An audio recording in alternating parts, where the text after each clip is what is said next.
याचं एक क्लासिक उदाहरण सांगतो, याच्यामुळे किती नुकसान होतं. भोकरदन म्हणून तालुका आहे तिथे, जो सिल्लोड तालुक्याच्या बाउंड्रीला लागतो. तिथं असे काही गाव होते, ज्यावेळेस मी मोहीम हाती घेतली त्यावेळेस लक्षात आलं. आणि त्याच्यानंतर काही शेतकरी त्या गावातले मला लोक येऊन भेटले, हे साहेब तुमचे खूप उपकार झाले, तुम्ही आमच्या गावाला रस्ता केला.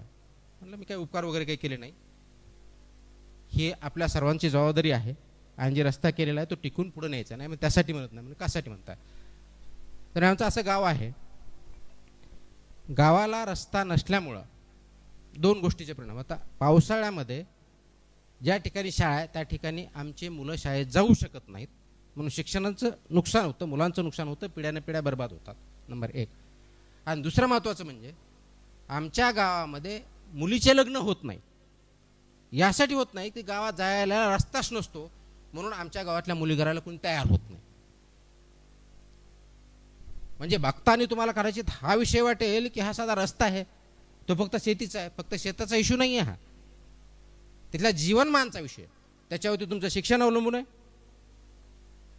त्याच्यावरती तुमचे दळणवळण अवलंबून आहे, त्याच्यावरती तुमची अर्थव्यवस्था अवलंबून आहे.